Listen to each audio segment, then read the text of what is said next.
Hello, my crafty friends. It's Michelle again here with the Southern Shell, and I'm going to share with you today some of the cards that I made this year for our children's hospital in Johnson City, Tennessee.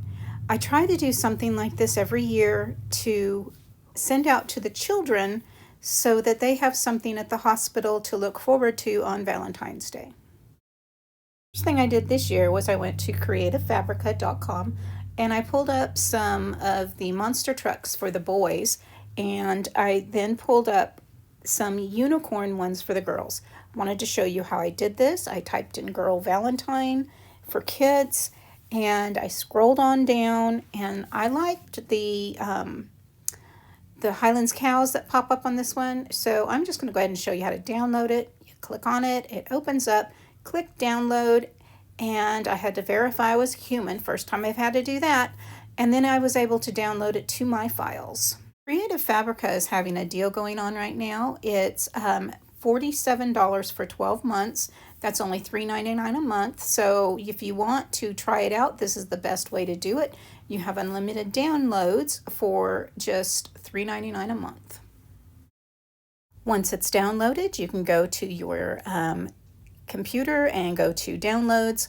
I have it here. There's a zipping in, and I'm going to move it to my holiday images and my Valentines. And then I'm going to open it up, and I am going to use the monster trucks, first of all, for the boys, and these cute little unicorns for the girls. For the program I'm going to use to size these, I need to have these in my photos. So I'm going to go up to my share button, go down to save image, and from there it's going to actually save it to my photos. So click on it, save image, swipe, click on it, save image, swipe. So once these are all done, they will be in my photos. So you'll see me, I can go right back out, open my photos, and there they are. I have my unicorns and my monster trucks. Go back to my main screen, and here is print to size. It is an app. I got it for $1.99 several years ago. I don't know what it is today. You open that and you have the US letter here, and so that's what size you're going to be screening on. I can go to the plus button and I can choose the images that I want to add to this print to size and click add, and they're all going to load up onto that screen.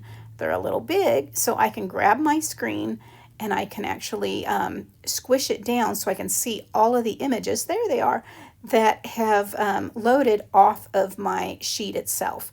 I'm going to need to resize these to about 1 and 1.45 because I'm going to use a 1/2-inch punch to punch these out to go on cards. So you can see when I click on it, it has the sizes. And when you do that, I'm going to go ahead and just show you how I size this down. So I just wanted to show you here that those lines where the arrows are, you can see that's blank space. So what I wanted to do was shrink that around my image. When I do that, that's going to give me an easier way to measure when I pull this back down to 1.45 inches, so that when I put it through my hole punch, I can have it proper at the proper size, at the right size. I'm going to go ahead and do that with all of my images here for my little unicorns. Now I'm going to go ahead and send this to my printer so that I can cut this and have it ready to trim out. Now I don't waste space, so what I do is I fill it in with other images I might use later on doing this. So let me show you everything that I used. Here I have cork, I have some tape, I have my punches, I have some foam adhesive, I have my advanced tape runner, my cards and envelopes, the images I've printed, my paper cutter, and this is a photo box that I have all my spare papers in, not all of them, just the ones I've cut down to different sizes so it's easy to grab and go when I'm making cards.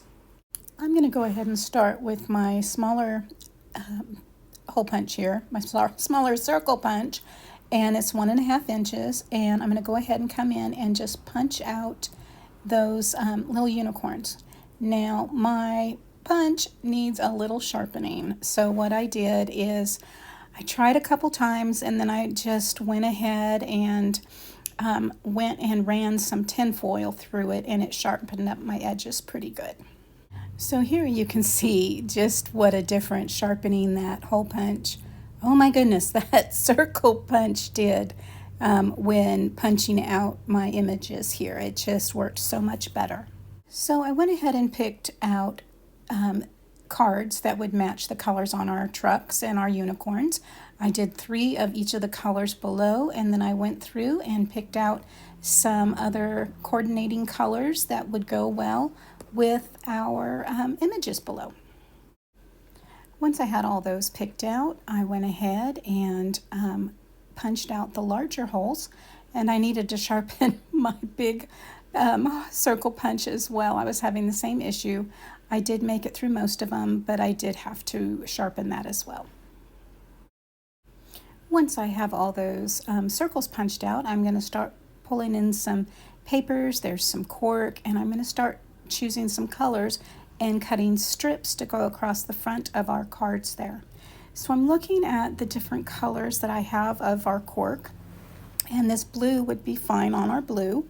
My colors don't have to match perfect because they have so many different colors on them, it's not a big deal. I'm measuring just to make sure that what I need, and it's exactly 6 inches. So I'm going to go ahead and trim off the end, and I'm going to cut this cork at about 1/2 inch intervals so that I can have 1/2 inch of the cork going across the front of the cards. I didn't have enough colored cork to match all the cards, but I did my best here by using the green, the greenish blue, the red, and the regular cork color, the tan.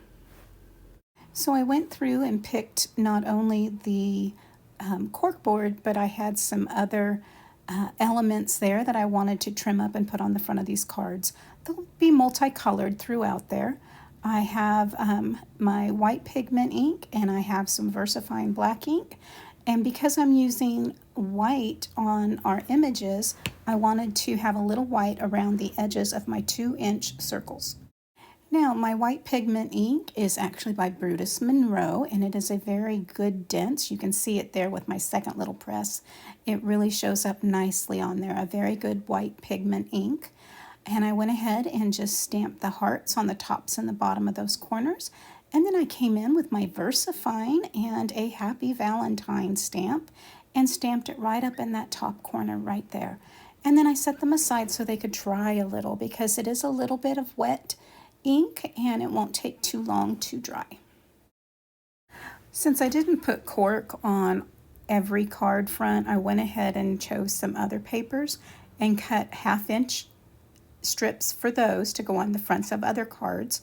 And when I have the 1/2 inch strips done, I cut strips of about 1 inch to go across underneath the 1/2 inch. So I'll have the 1/2 inch strip and the 1/2 inch strip on top of it. Now let's get to building. I have my card. I have my carpet tape. This is for room carpets. It was way, way sticky, and it stuck the carpet to our stuck our throw rug to our wood floors. And so I got it up, cleaned the wood floors, and I'm like, I'm not putting that stuff back on it. So I'm using it for crafting. Why not? Look at how cute that looks on there. So I went ahead and I started with some Aleene's Tacky Glue. Now, for some reason, it really did not work well with this black glitter paper, and I thought that was very odd. So I just rubbed it around and tried it again, and then I just put some pressure on that and put the glue on the 1/2 inch strip and laid it across the top. And I was hoping that that would stick well, and I ended up having to use my ATC tape runner and put it down there, and hopefully I will continue to check on those, but so far so good, it's holding it. I'm using that tape runner once again to just adhere the 1.5 inch circles to the 2-inch circles. I'm going to go ahead and cut a piece of that foam tape, place it on there, and just cut right around there. Once that is all trimmed up nicely, I'm going to pull that adhesive back off of there and stick it right down on the front of that card. Okay, guys, that's it for the Valentine cards for our children's hospital here. And I am going to just kind of give you a quick little peek through here. Now, I did stamp on the inside. Didn't those turn out really cute? Just simple cards I can make up in an assembly line. And it says, "You've got this." Just cute for those, little kids. So here's, our little unicorn sets and our whites and our pinks. I used a little bit of that cardboard. Oh my goodness. Cork. Lord help me, cork. And here's some more. They all have the same sayings on them. So here you go. Aren't those just cute? We've got, of course, some girls like monster trucks. Look at that. Isn't that adorable? And we have, just trying to pull all these different colors in. I think these really turned out adorable. These little, just enoughs of those greens and blues. And I went with pre-made cards I already had. I just printed out the little images like I showed you. And this cost me nothing to make. Cost me nothing to make and bring a little happiness this Valentine's Day at our children's hospital. Guys, you can do this type of thing and take them to your local convalescent hospital, your long-term stay facilities, rehab facilities, places that people don't have an option but to stay there. And not too many people visit on Valentine's Day. So how fun would that be to go ahead and make some of these for your local children's hospital, your local retirement homes, local convalescent hospitals. I think that that would be a wonderful thing to do. So guys, let me know in the comments below if you're going to try to do something like this Valentine's Day. I tell you, I've gotten thank you cards from the head of the hospital over there a few different times, and it's just heartwarming to know that these kids and these employers and the facilitators all do appreciate the little gifts that we can give to our children and our elderly. So guys, if you liked this video, please give me a thumbs up. And if you've not yet subscribed, I hope you will consider doing so now by hitting that subscribe button. Hit that bell notification if you would like to know when I've uploaded a new video. And YouTube should notify you when I have my next video go live. So as always, stay safe. God bless. Bye for now.